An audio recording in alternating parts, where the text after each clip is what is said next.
జీవరాశిలో కూడా ప్రాణవాయువు ఇచ్చినటువంటి ఈ చెట్ల వల్లనే మనకు ఆక్సిజన్ ఇస్తుంది కాబట్టి పండ్లు ఫలాలు అన్నీ ఇస్తుంది కాబట్టి అటువంటి మొక్క చెట్ల యొక్క ఆవశ్యకత గురించి ఒక పాట.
కావున ప్రతి ఒక్కరూ దయచేసి మన కోసం మనం చెట్టు మన తాతలు పెట్టి మామిడి పండు తింటున్నాం.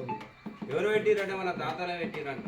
మనం కూడా తాతలు కావాలి అంటే, మనం కూడా చరిత్రలో మిగిలాలంటే మొక్క పోయి చెట్టు కావాలి. మామిడి పండు కావచ్చు, జామ పండ్లు కావచ్చు, ఇవన్నీ కూడా ఏ నుంచి మనం పెడితేనే అవి వస్తాయి. కాబట్టి ఆ పెరట్లో కావచ్చు, పొలాల్లో గిట్టడం కావచ్చు, ఇంటి ముందు కావచ్చు, ఎక్కడ ప్లేస్ దొరికితే అక్కడ తలా 4-5 చెట్లు పెడితే మీరందరూ కూడా మీ గ్రామము, మీ కుటుంబము మంచి ఆక్సిజన్తో ఆ ప్రాణవాయువు మీకు వస్తుందని చెప్పేసి, ఆహ్లాదకరమైన వాతావరణంలో మీరు ఉంటారని చెప్పేసి, పరిశుభ్రత పాటిస్తూ మీరందరూ ఆరోగ్యంగా ఉండాలని చెప్పేసి ప్రభుత్వ పథకాలన్నీ కూడా సద్వినియోగం చేసుకోవాలి.